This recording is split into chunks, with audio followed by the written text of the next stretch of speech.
Hola, ¿qué tal? Encantada de estar aquí en vuestra super bodega Raez. Es un placer. Muchas gracias. Y bueno, que me contaras un poquito cuánto tiempo lleva esta bodega, cómo trabajáis. Bueno, pues primero que todo, bienvenidos a Bodegas Raez. Ha sido un placer conoceros y conocer vuestra bodega, porque Gracias. la verdad es una bodega a simple vista fantástica. Y ahora os contaremos un poquito de la historia, es Vale, más fantástica eso todavía. Es una bodega familiar y empezó en el 1950. Empezó el abuelo de Toni, que fue la primera generación Antonio Raez, y él tuvo la idea de montar una bodeguita en el centro del pueblo, y allí está nuestra antigua bodega. Y nada, de manos del abuelo de Toni pasó a la segunda generación Antonio Raez, y con el padre de Toni, bueno, fue un cambio brutal. Empezó la revolución industrial, empezó a embotellar en botella de 75 centilitros, que es lo que conocemos hoy en día. Fue pionero en embotellar en esta zona, en exportar también. Y bueno, en una época sí que hubo una crisis anteriormente en general. El padre de Toni estaba así como, no sabía qué hacer muy bien con la bodega, y Toni había terminado la carrera y decidió empezar a ayudar a su padre, ¿no? Que al final es el legado familiar, la bodega familiar. Y bueno, empezó con su padre en 2010, un poquito antes de 2010, y hasta el día de hoy. A día de hoy ya estamos en la tercera generación Antonio Raez.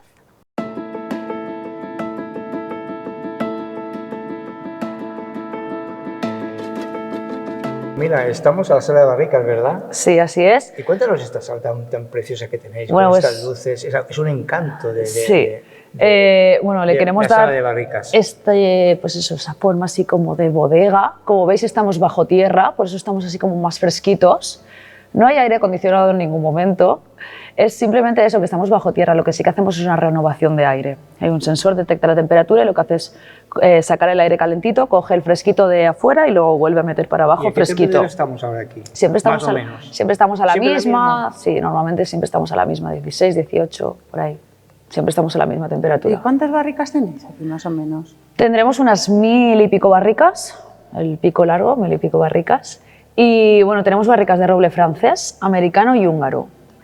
Sobre todo utilizamos esos tres robles. ¿Y qué diferentes vinos tienes en cada barrica? Todas las variedades tintas nuestras hacen crianza. Todas. Todas. Un poquito más o menos tiempo, pero todos nuestros tintos hacen crianza. Bueno, de todas formas, como vamos a entrevistar a Toni, que es el enólogo Sí, y propietario, seguro. Que nos explique un poquito más el funcionamiento de la bodega, qué tipo de vinos tenéis. Solo vamos a dejar a él esto, ¿verdad? Sí, Que creo seguro que lo explica mejor, genial. ¿verdad? Sí. Mira.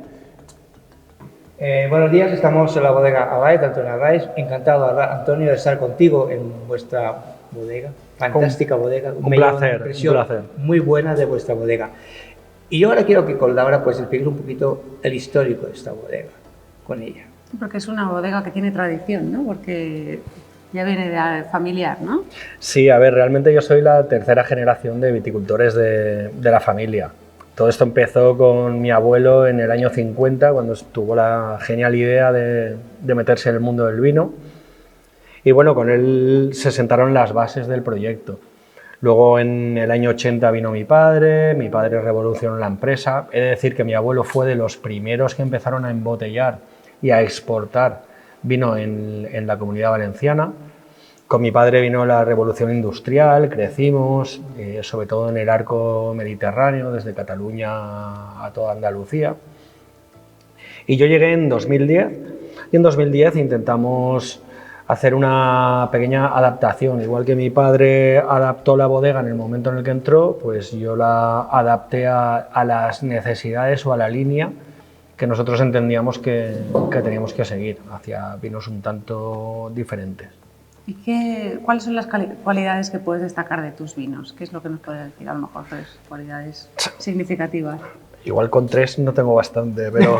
Dime las que quieras. Pero bueno, a ver, sí que te digo, son vinos modernos, vinos un tanto irreverentes, diferentes, para poder llegar a todos los públicos, vinos para todos los públicos.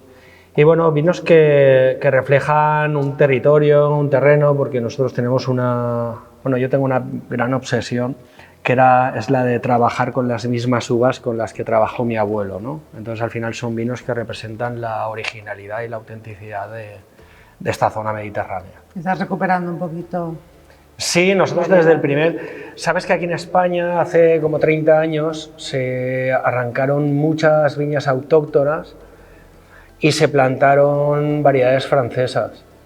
Entonces perdimos en muchas de las zonas vitícolas de España, se perdió la originalidad y la autenticidad de nuestros orígenes, ¿no? Claro. Y el objetivo que tenía claro era doble, ¿no?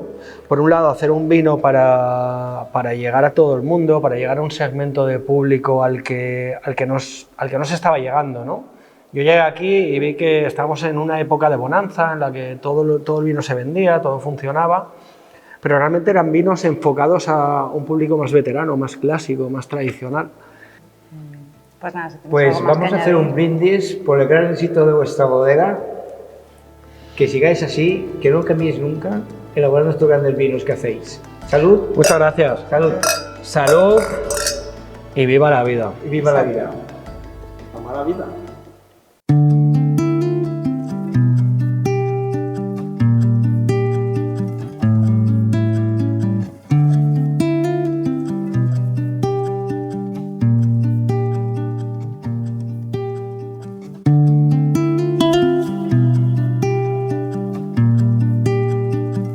Bueno, estamos aquí en la bodega La Purísima, bueno, en los viñedos, nos están enseñando los campos y estamos aquí con Raquel y nos va a explicar un poquito cómo hacéis para cuidar todo esto, qué tipo de vinos tenéis. Cuéntame un poquito, Sí. porque es súper interesante, tenéis una cantidad de espacio, ¿no? Ujú. Bueno, aquí estamos en una zona muy especial, ¿vale? Porque tenemos aquí unos viñedos que son de vaso, ¿vale? Estos se recogen a mano, luego en vendimia, y es una zona súper buen cuidada y al final lo que hacemos con una zona muy bien cuidada es con un vino y una uva de mucha calidad. Entonces ahora mismo actualmente tenemos unos 1.400 hectáreas de viñedo, de los cuales un 90% más o menos sería de espaldera y un 10% de este que podemos ver aquí, de vaso, ¿vale? Entonces, bueno, explico un poquitín las variedades que tenemos de las viñas, ¿vale? Tenemos variedades de uva blanca, un macabeo, un sauvignon blanc, tenemos verdejo.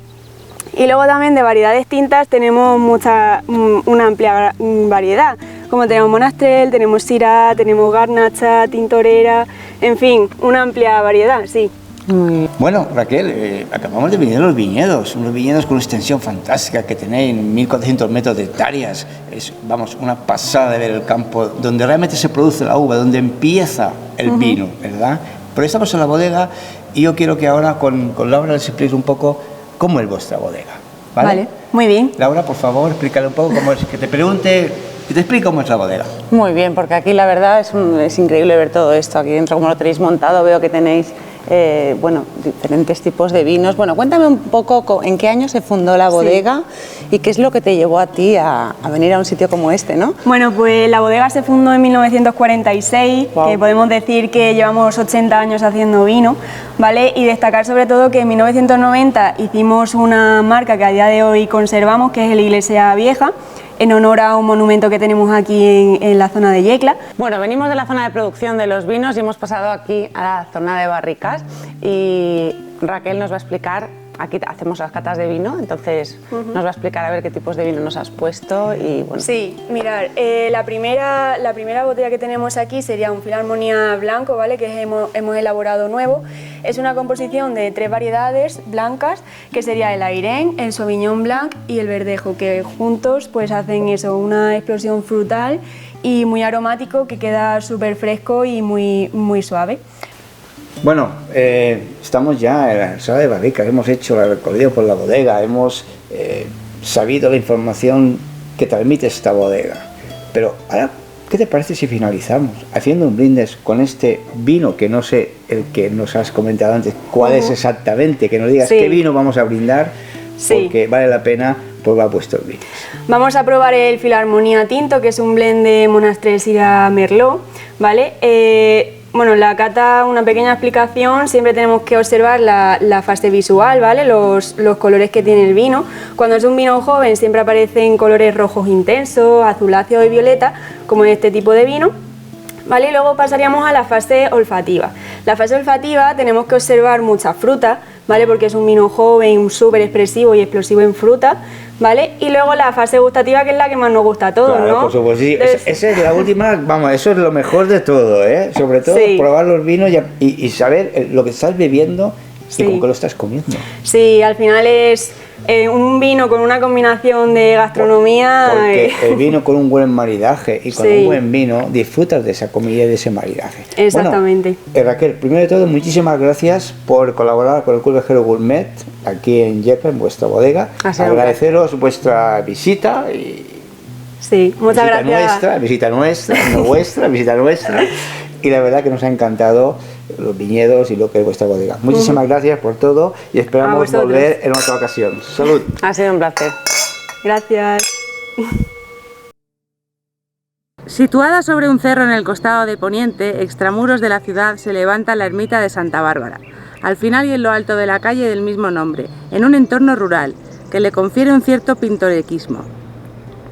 Construcción sencilla, bella por su tosca labra, muy rudimentaria y popular, de 3 naves, es de estilo barroco, con retablos del mismo carácter ya perdidos. Bueno, estamos en el restaurante Aurora con Roberto y nos va a enseñar a hacer los gazpachos yeclanos, que son los gazpachos típicos de aquí. Los mejores gazpachos de aquí. Los no lo mejores. tenemos que perder, Es verdad, ¿eh? es verdad. Y Además, tiene muy buena pinta. Con un tema diferenciado de que en cada sitio son diferentes. Sí, la gente le da el toque, cada uno Yo creo que es tiene diferente. un toque En Yecla diferente. es muy diferente, en Almansa es diferente, y aquí me imagino totalmente diferente a los que estoy Aquí lo que comentando. tenemos la materia prima, que es una torta muy fina y está dorada en brasa de sarmiento y entonces coge un sabor a lumbre muy bueno y es una torta muy fina, muy delgadita, que luego más suave a la hora de comer. La torta de Castilla-La Mancha es más gorda, entonces empapa más el caldo y come más pan mojado, digamos. Se hace más Aquí se espeso. queda más sueltecito. ¿Y vuestra más- pasta cómo es la que pones? La pasta la hace, hay varios hornos aquí en Yecla especializados en hacerla. Ajá, Entonces, nosotros la hacemos, pero claro, no le damos el toque de brasa de sarmiento Claro. que hacen ellos y luego la calidad de la masa que hacen ellos. Entonces, cada uno que haga lo que sabe hacer. Entonces, ellos hacen la materia prima y nosotros la elaboramos. ¿Y qué ingredientes lleva en total? Pues esto lleva los pimientos rojos se fríen primero, luego se apartan, una vez que están ya dorados, luego se sofríe un poquito el conejo, se le añaden las espinacas, se le pone un poquito de tomate y ya se le añade el agua que hace falta y luego se le pone un poquito de romero, un poquito de tomillo Muy bien, muy bien. y no lleva color, saca su color particular y se deja unos 25 minutos cociendo para hacer el fondo, digamos, del gazpacho. Y luego ya cuando ya viene el cliente, entonces ya echamos la torta, la cocemos durante 7-8 minutitos y ya enseguida se sirve en la mesa. Pues, Entonces en el plato se pone esta es torta. la pasta, ¿verdad? Esta es la misma pasta, Hay más veces lo que que se pasa pone es abajo, que se se pone le la pone bolsa abajo, individual en cada plato Ajá. y entonces el gazpacho se sirve encima. Esta pasta cuando acabas de comértelo se queda empapada del Sí. gazpacho y entonces con la anchoa y la miel, cada uno lo que le apetece, se hace un rollito con un canelón y te sirve de segundo plato. Y es un plato estrella. Un plato fuerte. Es un plato estrella, ¿no? Sí, sí, hay un plato de aquí de la zona, en las casas lo hacen muy bueno, la gente mayor, o sea, se come muy bueno en todos los sitios. Cada uno le pone su toque particular, pero vamos. Pero al final el resultado es el al mismo. final, más o menos, están todos en un plato típico de la zona y claro, todo el mundo sabe elaborarlo, todo el mundo sabe hacerlo. Claro. Pues, bueno, la verdad es que vale la pena saber cómo se elabora este plato, ¿verdad? Con muchas ganas de probarlo. Yo, la verdad, mi abuela hace gazpachos y yo no sabía de... Seguro que Laura, seguro que lo hace como este, No, ¿verdad? seguro que no, porque cada sitio tiene su especialidad, pero claro, yo los hace tantos años y me gustan tanto desde pequeña que yo decía, ¿de dónde son los gazpachos? ¿De dónde son? Y bueno, veo que aquí también los hacéis y la verdad, Sí, sí. hace muchos años que no comía porque mi abuela ya no está para hacer gazpachos, así que...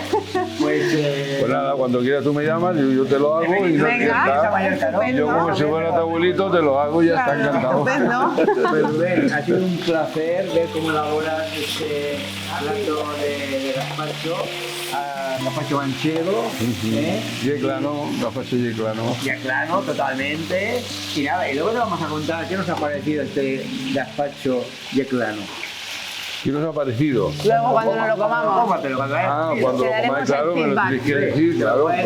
Esto, por supuestísimo, que no lo voy a decir porque Claro. quiero probarlo. Y además, sinceramente, lo que piense, vamos, no. No, por supuestísimo. Hombre, no puede fallar, no puede Yo soy un fallar. poco cocinita. Sí, pues entonces ya tiene ahí la base, ya tiene un poquito de base Hago mis pinitos, pero bueno, es un poquito. Pero bueno, por ahí se empieza, por ahí se Claro, empieza. sí.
Hola a todos, estamos aquí en el Club del Viajero Gourmet y nuestro viaje sigue en Caudete. Es nuestra próxima parada. Acabamos de llegar y el primer sitio que nos hemos parado es en esta pastelería, Panadería Picó. Pastelería Picó. Y bueno, nos van a enseñar un poquito porque todo lo que tienen, fijaos la cantidad de pasteles que tienen aquí, bueno, de dulces típicos, que tienen una pintaza, la verdad, increíble. Y son típicos de aquí, de Caudete y de esta zona. Y bueno, se come genial en esta zona. Ella me dice que no, que depende del sitio, pero yo sigo insistiendo que se come súper bien. Así que bueno, nada, pasad vosotras que sabéis más que yo a explicarnos qué vendéis aquí, cuánto tiempo lleváis.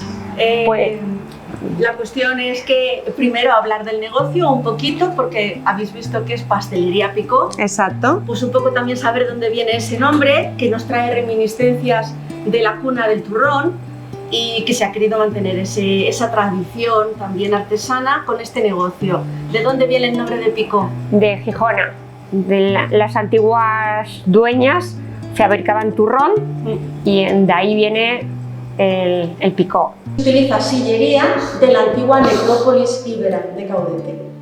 Apareció en la restauración del castillo, es la parte digamos, más importante de esta colección, si bien tenemos, como vais a ver ahora, un poco de cada uno de los procesos, periodos más importantes de la historia de la península. Bueno, después de haber estado en la oficina de turismo con Encarna, nos ha querido traer a un sitio relevante de Caudete, que es la Plaza de Toros. Sí. Yo quiero ahora con Laura le expliques el significado de esta Plaza de Toros y por qué se hizo esta Plaza de Toros. Perfecto. Pues así lo vamos a hacer. Es, como hemos dicho, uno de los edificios que más identifican a Caudete. Se construyó en 1910, se inaugura también en 1910. Su promotor, Francisco Albalat Navajas, conde de San Carlos, un señor originario de Caudete que vive 30 años en Francia y cuando regresa le había ido bien, se había casado bien, viene con una fortuna considerable. Luego, cuando regresa, decide ya a los 61 años dedicar aquí el resto de su vida a promocionar diferentes edificios.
Bueno, estamos en el restaurante Más Ideas, disfrutando de esta gran gastronomía y con una gran compañía que está con nosotros, que nos acompaña, el Club del Gourmet Carolina.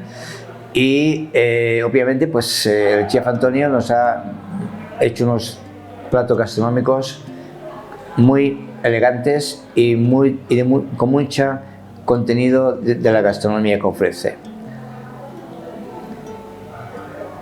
Un restaurante con innovación, un chef innovador que innova los platos. Hoy día cada vez eso está más en auge, la innovación de los platos. Y luego pues lo marinamos, por ejemplo, con un vino blanco de la bodega Carlon, que es un vino excelente, que hemos marinado para comer este plato excelente, que es una sepia, una sepia muy bien elaborada, y que pues vale la pena probarlo pues para luego saber qué estamos comiendo. Bueno, Antonio, hemos disfrutado de tu gran gastronomía. Vale, gracias. De tus platos elaborados con un carisma. Sí, yo nunca había probado este tipo de platos, y menos los postres. Vaya, bueno, yo creo que... Ha sido una gran sorpresa, porque cuando en un postre te dices este postre y tú lo sacas, lo primero que puedes pensar es una cosa, que es una ravioli. De eso se trata. ¿Entiendes? Entonces, algo muy original. Sí. Muy original.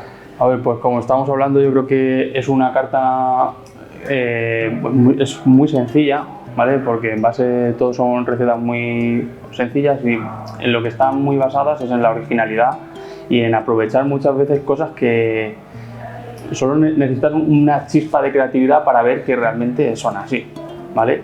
Y bueno, es eso, es una carta un poco conceptual que está muy enfocada en el tema de los trampantojos y con una raíz muy fuerte de gastronomía manchega, y está diseñada para disfrutar cada plato. Y el pescado que hemos comido, porque he visto que la elaboración era muy bien presentada, ¿te lleva mucho tiempo hacer ese plato?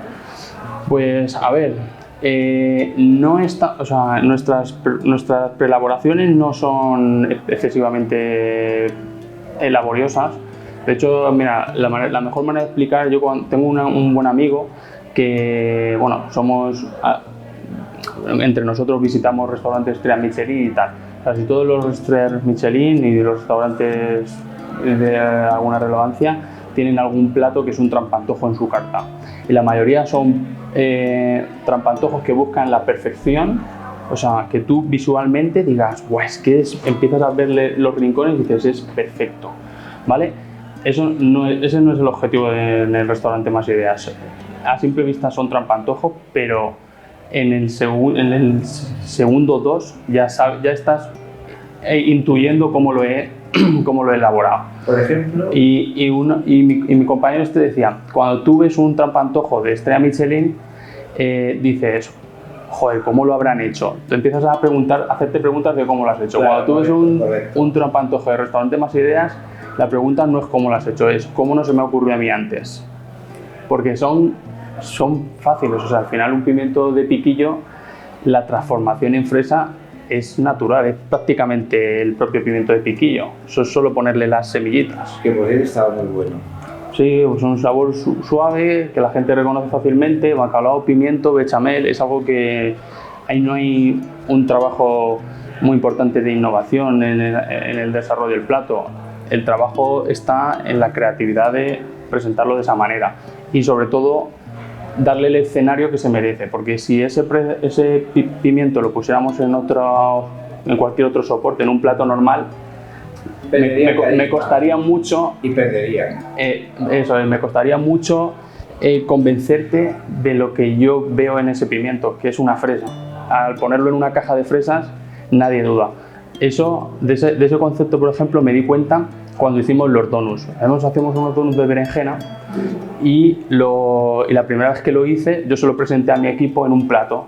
Y claro, uno les decía, y muchas veces yo juego con mi propio equipo, antes de decirles lo que es para mí, les pregunto qué es lo que ven ellos, para yo asegurarme de que llego a donde quiero llegar. Y por ejemplo, con este donut, al verlo en un plato, pues unos me decían, un rollo frito de Semana Santa, y yo, ¿por qué no me dice todo el mundo que es un donut si yo lo veo claramente? Digo, vale, solución, lo pongo en una caja de donuts. Ya nadie me dijo cualquier otra cosa que no era una caja de dolor. donuts. Asimilaron más entonces. Claro. Al ponérselo en la caja, ya Claro. ellos asimilaron más que era el donut. Eso es. Pero antes de poner en la caja no lo asimilaban. No, antes tú lo ves en un plato y puede ser un rollo frito, puede ser un rollo de estos de Semana Santa, puede ser cualquier tipo de bollería, pero no lo asocias directamente con lo que yo andaba buscando. Pero es verdad que cada vez los chefs, en general, tienen mucho por la creatividad. Sí. Y yo creo que es un punto importante, ¿no? Ir innovando en la cocina. A ver, yo, fíjate, una de las cosas que estoy de acuerdo con David Muñoz es en una frase que creo que todos los cocineros debemos de pensar así, es que cualquier plato de restaurante Más Ideas está terminado en presencia, pero no en potencia.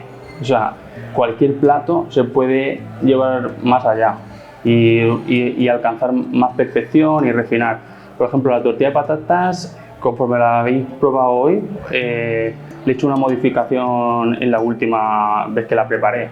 Hasta hace poco las hacía en el horno, se quedaban todas doradas por encima y parecía una tortilla de patatas. Pero a mí, a simple vista.